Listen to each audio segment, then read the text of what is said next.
Alors, bienvenue à tous dans cette nouvelle webconférence découverte. Aujourd'hui, je reçois Regina Martineau. Nous nous connaissons déjà, Regina, puisque nous avons déjà effectué une rencontre vidéo précédemment spécifique à la lithothérapie bioénergétique dont tu es une experte. Bonjour à vous tous ceux qui nous suivez en direct aujourd'hui. Je vous remercie de nous avoir rejoints. Donc aujourd'hui, nous allons aborder la thématique « Arrêtez de vous protéger ».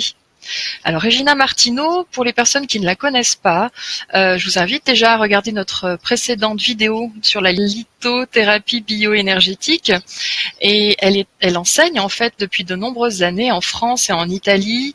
Elle a ouvert une boutique de cristaux à Paris.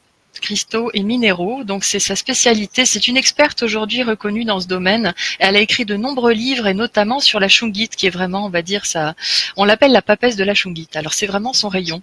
Bonjour Regina, merci d'être parmi nous. Bonjour à tous et bienvenue. Alors cette thématique, arrêtez de vous protéger. Est-ce que c'est de la provoque, Regina? Oui, c'est vrai que ça peut sembler un peu provocation, mais en effet, j'ai décidé de parler un peu de ce thème que j'aborde presque tous les jours à ma boutique ou dans mes cours, parce que je suis très sollicitée par rapport à ça. Et parce que je veux juste faire un petit peu le point sur le fait que les choses que je dis, pour moi, c'est comme une évidence énergétique, dans le sens je perçois, je vois, je décode, disons, le corps énergétique des personnes. Et donc, si la personne me donne la permission, je regarde et je vois, je dis si la personne me donne la permission, sinon personne ne voudra plus me fréquenter parce qu'ils ont peur que je vois tout. Mais je vois beaucoup de choses. Donc, je vois beaucoup de dégâts de ce phrase « je veux me protéger ». Tous les jours, j'espère à partir d'aujourd'hui un peu moins, il y a des personnes qui viennent « Bonjour, je voudrais une pierre de protection ».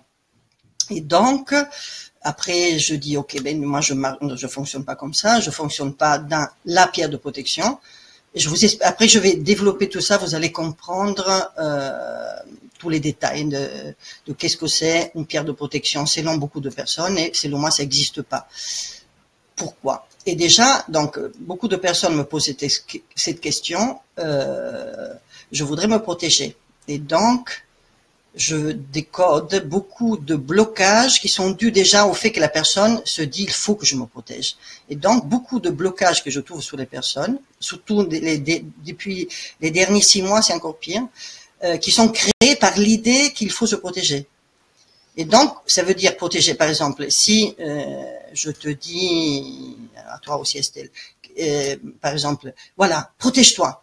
Le premier truc, c'est quelque chose de fermeture. Si le premier instinct aussi physique, je parle même pas d'énergétique, je dois me protéger de quelque chose, même de que je sais pas ce que c'est, il y a un bruit bizarre, on a une espèce de déjà physiquement quelque chose qui nous rétracte. Même si tu veux, je sais pas si vous avez remarqué, même dans notre vie normale, dès qu'il fait froid, on relève les épaules, dès qu'il pleut, on relève un peu les épaules et on s'enferme. Ça protège pas du tout, c'est pas imperméabilisant le fait qu'on lève les épaules, par exemple. Non, mais c'est vrai, c'est des choses. Moi, j'aime bien observer la vie normale, même si je vois tous les chakras, l'énergie et tout ça, je vois aussi notre comportement au quotidien. Et donc, se protéger, surtout sur quelque chose de totalement général et pas spécifique, c'est quelque chose qui contracte, enferme et réduit. Donc, surtout dans notre chemin de, entre guillemets, développement personnel, quelque part, on n'a pas du tout envie de dire, tiens, pour me développer, me épanouir, je pourrais un peu m'enfermer, me réduire et me contacter. Évidemment, tout ce qu'on cherche en faisant du yoga, de la respiration, de la méditation, même ce qu'on cherche avec Pierre, n'est d'autre que je m'épanouis, j'ouvre et j'avance. Non, ça c'est, je pense que c'est une question pour tout le monde. Et donc, il y a un peu cette contradiction pour m'épanouir, il faut que je me renferme. C'est totalement paradoxal quelque part. Donc déjà, si vous le regardez d'un point de vue physique et énergétique, ce qui est l'épanouissement de quelqu'un, c'est quelque chose qui a à voir avec l'ouverture et pas la fermeture. Tout à fait. Alors, tu es vraiment spécialiste des minéraux en fait de ton bord et c'est un peu pour ça qu'on vient te voir. On te demande beaucoup de pierres de protection. Est-ce qu'il existe une pierre de protection proprement dite? Voilà. Moi, par exemple, je considère qu'il n'existe aucune pierre de protection. Parce que, déjà, par exemple, si tu vas dans un magasin spécialisé, ou chez Leroy Merlin, par exemple, et tu dis, tiens, bonjour, je voudrais une vêtement de protection. Par exemple, ça n'existe pas. Parce que si tu fais de la soudure, par exemple, il y a des masques de protection plutôt que des lunettes de protection. Si tu travailles avec les acides, tu mettras des gants de protection qui sont spécifiques à certains acides. Donc, ça veut dire des gants qui ne se dissoudent pas, par exemple, dans ces acides. Si tu vas faire de la pêche à la mouche, tu vas mettre des bottes en bas parce que l'eau est froide en bas. Donc, s'il pleut, tu ouvres un parapluie et tu vas pas mettre des gants de protection pour l'acide. Donc, tu vois déjà bien que le mot protection, ça dépend. Je me protège de quoi? Donc, qu'est-ce que j'utilise pour me protéger de quoi? Donc, là, déjà, ça me semble un premier énoncé important. Et donc, déjà, la première question à se poser, c'est je me protège de quoi? Ça veut dire, quelqu'un qui se protège, ça veut dire, d'un côté, il y a quelque chose de fragile ou de précieux, et c'est quelque chose, il doit être protégé de quelque chose d'agressif, méchant et dangereux. Ça, c'est la protection. Donc, c'est déjà la première question. Au-delà d'aborder la chose, là, on va après, j'ai tout un panier plein de pierres. Je vais vous parler de plein de pierres, évidemment. Je ne vais pas vous laisser juste avec des théories. Mais déjà, il faudrait se poser cette question. Qui se protège de quoi? Ça, c'est très important. Pour commencer. Donc, si je dois parler d'une pierre, c'est le moins, ça n'existe pas. Même, comme tu as dit, en étant la papesse de la shungite. La shungite est une pierre qui est, bien sûr, on peut dire pierre de protection pour les ondes électromagnétiques, mais en effet, qu'est-ce qu'elle fait, la shungite? Et déjà beaucoup plus intéressant déjà pour mon travail personnel. Par exemple, si tu mets un shungite sous ton téléphone, il créera pas un barrage entre toi et le téléphone, ne fera pas qu'il y a plus d'ondes, sinon tu téléphones plus. Donc, qu'est-ce qu'elle va faire? Il va créer une information énergétique qui transforme l'impact de l'information. Donc, déjà, c'est quelque chose qui n'est pas, on l'appelle pierre de protection parce que les gens ont besoin de ce mot au moins pour les ondes électromagnétiques. Je laisse ça. Mais c'est vrai que c'est une pierre d'information qui transforme l'information. Les pierres font ça un peu sur nous, en effet. Et donc, même si tu portes une shungite sur toi et tu as la sensation d'être protégé des ondes, la shungite, c'est pas quelqu'un qui le fait que c'est toi qui l'as acheté, tu protèges toi et la personne qui est à côté ne sera pas protégée. Elle émane une information, tu vas la capter dans ton corps et qu'est-ce qu'elle va faire? Va créer un alignement déjà de ton axe énergétique qui est décalé quand il y a des ondes électromagnétiques et ça va stimuler l'ancrage et cet alignement. Donc, l'ancrage va te donner une densité et un alignement qui fait que ces ondes vont plus te décaler, vont plus t'attaquer, parce que tout ce qui n'est pas naturel, c'est surtout ça qui nous attaque, tout ce qui est chimique ou créé par l'homme, pas manuellement, mais je veux dire artificiellement, tout ce qui est artificiel n'est pas biocompatible. Ça, il faut bien que les gens ne se rendent pas compte. Et donc, c'est vrai que les ondes électromagnétiques produites par nos ordinateurs aussi, par tout ce qu'on a là, des casques, et créent un espèce de champ qui est pas biocompatible. Ça veut dire notre corps énergétique, il n'est pas très content. Donc, c'est vrai qu'il y a des pierres qui vont nous aider à réaligner cette information, mais c'est pas en protection. C'est qu'elle va t'aider à faire quelque chose. C'est comme si tu manges quelque chose de lourd, tu vas prendre peut-être un trou normand plutôt que du citron qui va aider la digestion. Ça va stimuler les sucs gastriques. Donc, c'est pas une protection d'un repas gras. C'est juste, j'aide une forme de métabolisation. Donc, l'énergétique fonctionne comme ça. C'est une forme de métabolisation subtile de l'énergie. Donc, quelque part, on peut pas dire il y a une pierre de protection. Les gens pensent, cette pierre fait un bouclier. Une pierre fait aucune bouclier. Une pierre fait la pierre. Ce qui fonctionne, en tout cas, ça c'est ma vision de la lithothérapie bioénergétique, c'est vraiment l'information. Mon corps capte une information néfaste, une onde, là on est en train de parler des ondes, et une pierre, qu'est-ce qu'elle va aider? Va aider à faire que mon corps se réaligne avec des choses naturelles comme l'énergie de la terre, donc l'ancrage, et l'énergie du ciel, l'alignement, et donc va faire que mes capteurs ciel-terre vont s'activer, ils vont faire que cette information non naturelle va moins déstabiliser mon champ. Tu vois, donc c'est pas forcément de la protection, c'est quelque chose d'utile dans certaines situations. Donc la protection qu'on recherche finalement, quand on trouve un objet, un gris-gris qui nous apporte, qui modifie notre énergie, nous apporte cet alignement qu'on n'a pas. Si déjà on se sent débalancé, qu'on recherche une protection, c'est qu'on n'est pas dans notre force. Voilà. À ce moment-là, c'est une stabilisation, un ancrage qui fait qu'on sera moins perméable aux agressions extérieures. C'est ça que tu veux nous dire? Eh bien, d'une partie, on pourrait dire que c'est l'ancrage qui fait défaut, qui nous fait sentir déstabilisés. La déstabilisation, là, si tu veux, je peux même faire un petit parcours de quelles pierres peuvent être utiles pour se sentir à l'aise. Mais quelque part, c'est quoi? Si je suis totalement dans la tête, là, le 6e chakra, qui est notre caméra de surveillance. Donc, si je suis totalement dans une hypervigilance parce que j'ai peur, déjà, cette hypervigilance met énormément d'énergie ici, et donc ça l'enlève du bas, et donc déjà, je suis déstabilisé juste parce que j'arrive pas à calmer mon mental, il y a la peur. Les peurs, c'est pour ça que le sous-titre de cette conférence était « Arrêtez de vous protéger, sortez de la peur », parce que l'idée, si par exemple je te dis « Ouh là là », fais attention, Estelle, avec ton casque, tu essaies c'est très toxique. Si je te le dis, j'ai fait des tests comme ça. Tu prends quelqu'un, tu le mets à côté d'un Wi-Fi qu'il voit pas. Là, je vous fais, c'est intéressant de voir ça. Donc, il perd quand même le Wi-Fi, même si tu le vois pas, ça te bouffe quand même un peu d'énergie. Disons que tu perds 20% de ton champ énergétique. Je te dis, tu sais qu'il y a un Wi-Fi dans la pièce? Tu ajoutes encore moins 10%. Si je dis, mais tu sais que dans cet immeuble, il y a 25 Wi-Fi, bah, tu perds encore 20%. Et si je te dis, tu sais pas que tu es à côté d'un Wi-Fi super, et je peux même inventer quelque chose en disant, mais le Wi-Fi que j'ai à côté, il est super puissant, c'est une des plus toxiques qui existent, bah, tu perds peut-être même 50-60% de ton champ énergétique. Ça veut dire que plus j'engendre une espèce de peur, plus je fragilise ta conscience, parce que énergie conscience, et plus t'es soumis à cette influence qui existe, évidemment. Là, il y a un Wi-Fi, donc du coup, on peut même s'inventer, ça veut dire que le Wi-Fi faisait 20%, tu es arrivé à 50%, donc on a ajouté 30% de plus. Ça suffit que je t'invente à tout, que je peux t'inventer 30%, et si je te fais vraiment peur, même plus. Donc, vous voyez que toutes ces idées, il faut vous protéger, déjà, l'idée qu'on diffuse l'idée qu'il faut se protéger, déjà après on va aborder de quoi, déjà, ça te crée un champ, ça crée des trous dans ton champ énergétique, et donc tu es déjà, t'as un impact négatif à l'idée qu'il faut que tu te protèges. Après, en même temps, cet impact peut être différent pour chaque personne. C'est pour ça que là, j'ai choisi 30-40 pierres, peut-être un peu moins, je sais pas, qui pourraient être utiles. Et donc, je vais vous donner des petits conseils après en faisant des exemples.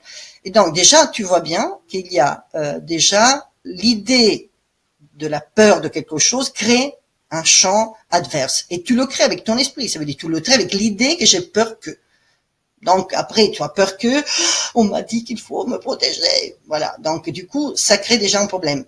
Et ça engendre une forme de paranoïa. Ça ne veut pas dire qu'on est paranoïaque au niveau, on n'est pas on n'a pas une psychose, mais la paranoïa, justement, tout à l'heure, je cherchais sous Google paranoïa, et en effet, c'est très semblable. J'ai même une petite liste que je vais te lire.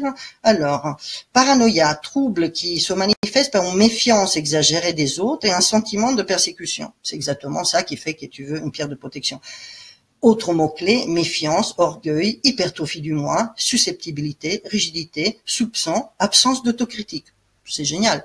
Et c'est vrai que tout ça, si tu les mets toi ensemble, j'ai pris juste, la liste était longue évidemment, et là on n'est pas encore dans la psychose paranoïaque, on est juste dans l'attitude momentanée peut-être d'un état paranoïaque, et selon moi, chose que par exemple beaucoup de Français accusent la politique et la vie américaine de paranoïa. Ils vivent avec leur arme, par exemple. Il faut que je me protège, je m'achète une arme. Si je suis une demoiselle, je vais m'acheter une arme magenta, par exemple. Moi, j'aurai une magnifique arme magenta, un pistolet magenta dans mon sac. Et j'ai l'illusion qu'en ayant un pistolet, je vais survivre beaucoup plus. Alors que tu vois bien qu'aux États-Unis, il y a beaucoup de morts comme ça parce que les gens se font même tirer dessus par leur enfant de 3 ans qui a trouvé le pistolet rose. Voilà. Donc ça amène à ça. Mais en France, en effet, il y a une paranoïa qui est différente. C'est pas une paranoïa de, comment dire, liée à l'assassin qui te court dans la rue, donc c'est déjà bien, ou l'autre qui va te flinguer tout de suite. On n'est pas encore arrivé à là. Si on si on continue avec ces belles idées de protection, on y arrivera nous aussi. On a toujours beaucoup copié les États-Unis, mais il y a une espèce de paranoïa plutôt même dans ces mondes que je fréquente, du développeur personnel, de l'énergie, des thérapeutes, qu'il faut se protéger pour préserver son énergie. Donc il y a quelque part, là, si je réponds les mots-clés, on pourrait dire, Père Tophi du moi, je suis tellement précieux qu'il faut, et moi aussi avec mes diamants sous les lunettes, je suis tellement précieuse que je crée un champ pour garder ce précieux et le préserver des gens descendants, comme disaient certains en politique. Donc, tu vois bien qu'il y a déjà la posture, pour moi, il y a un grave problème de personnes qui se sentent dans un chemin spirituel à dire je me préserve parce que je suis fantastique des gens qui le sont moins, qui vont bouffer mon énergie, alors que être au service, parce que c'est au moins c'est ça un peu le métier du thérapeute, ou en tout cas de ceux qui accompagnent les autres à se développer, c'est vraiment être au service, pas de la personne qui vient, mais de quelque chose de plus vaste qui amène une conscience plus vaste. Et donc, qu'est-ce que ça veut dire? Ça veut dire que je dois continuer moi-même à essayer d'élargir ma conscience et de faire en sorte d'être aligné, d'être fort pour l'autre aussi, pas fort comme image, mais d'être solide, de trouver cet alignement à moi-même pour pouvoir aider l'autre qui, dans un moment de fragilité, de peur. Bien sûr, je t'aide. Si tu viens et tu me dis, je veux une pierre de protection, je te dis pas non, je te donne pas une pierre de protection, je te donne une pierre qui va te faire sentir en sécurité. Et donc, du coup, qu'est-ce que je vais faire? Je vais regarder ton champ énergétique et je vais dire, est-ce que tu te sens un peu peut-être envahi par les gens?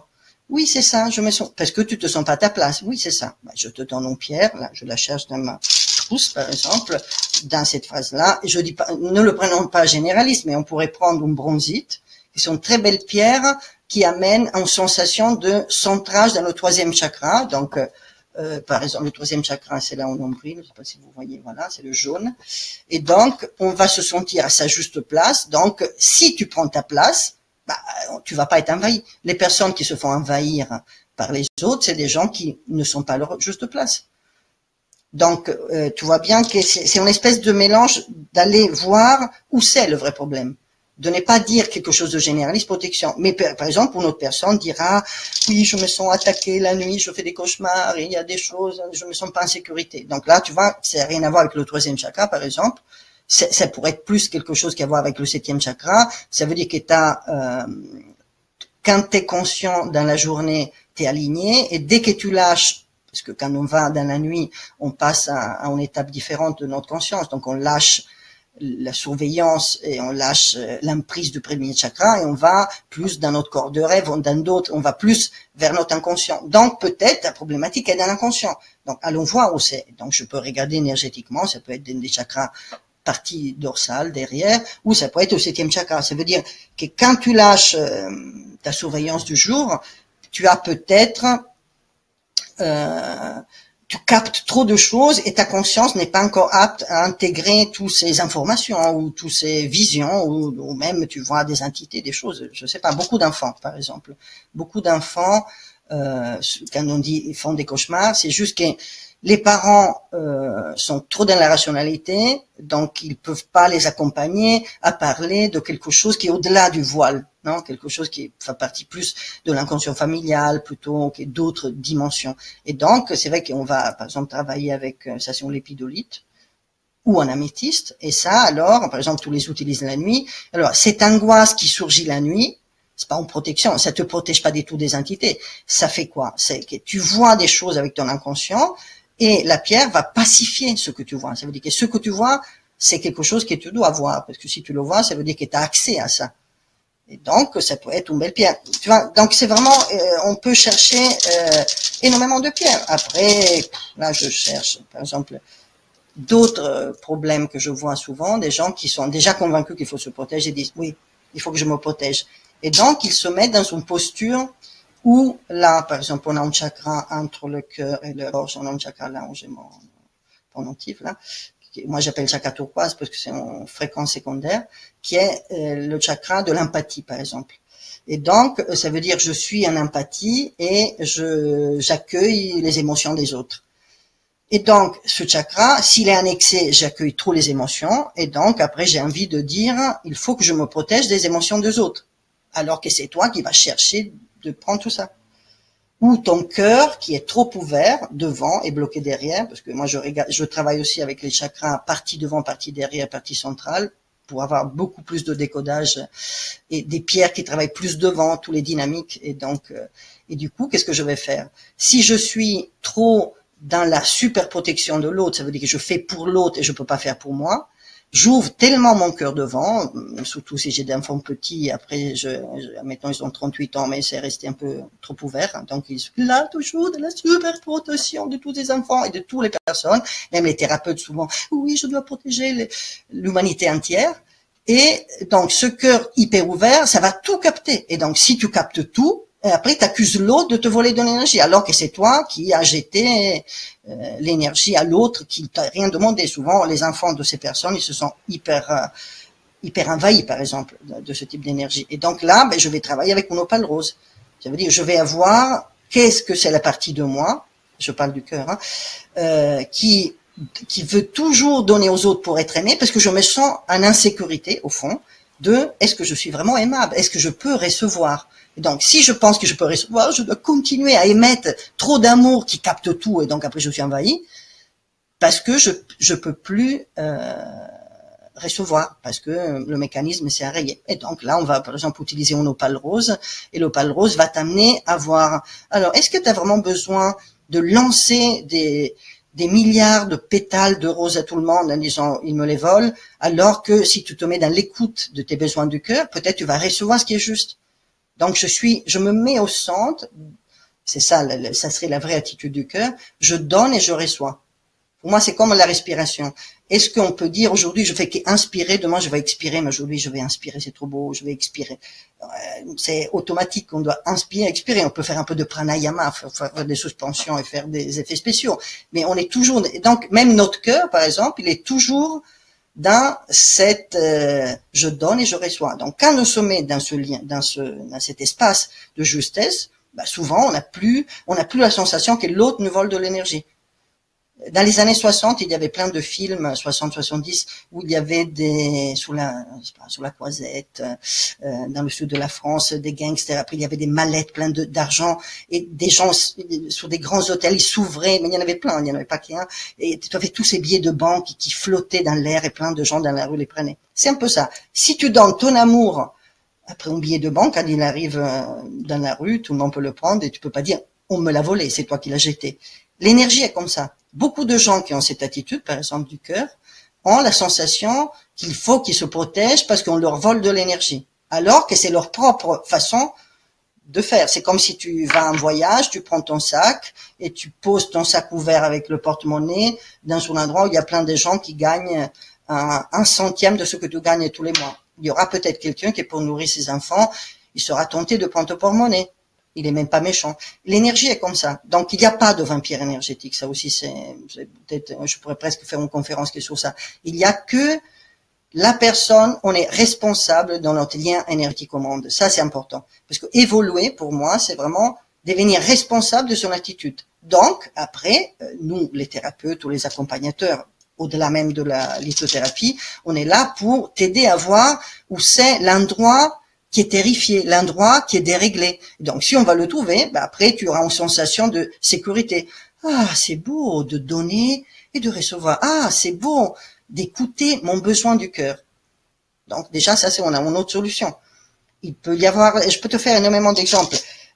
Aussi, principalement, Régina, les personnes qui viennent te voir à la boutique La Roche-Mère à Paris, et Dieu sait qu'il y a beaucoup de personnes qui passent te voir, hein, vraiment, c'est toujours plein. D'ailleurs, vous pouvez aussi bénéficier des conseils de toute l'équipe de Régina parce qu'ils font on va dire un scan sur place très rapidement. Voilà, ils pourront voir où est-ce qu'il y a besoin d'une réharmonisation. Je réponds en même temps à une question de cette manière-là. Donc, c'est auprès de Régina dans sa boutique. Elle a une super équipe et c'est vrai que sur place, vous pouvez rapidement avoir des réponses en plus d'avoir de très belles pierres de bonne qualité. Ceci étant dit, alors quels sont les archétypes finalement des personnes qui viennent te voir en demandant une pierre de protection et quels sont les besoins sous-jacents? On a commencé à le voir ensemble, mais peut-être qu'il y a des des prototypes, les plus fréquents. Parce qu'on a une personne qui nous a demandé, parfois on a envie d'être protégé, mais on ne sait même pas de quoi. C'est une espèce de paranoïa, c'est-à-dire qu'on est dans la peur, c'est un sentiment qui fait qu'on va rechercher des protections, mais multiples sans objectif précis. Oui. Non, mais c'est déjà, je trouve que cette personne qui t'a posé la question, c'est très intéressant parce que déjà se rendre compte, par exemple, qu'on a envie de se protéger, mais on ne sait pas pourquoi. C'est vrai aussi que sur les réseaux sociaux, tous les 3 posts, il y en a un pour dire protégez-vous, voilà. Donc ça t'incite un peu à ça, mais c'est vrai que je conçois tout à fait qu'on puisse être perdu en moment où on va pas bien.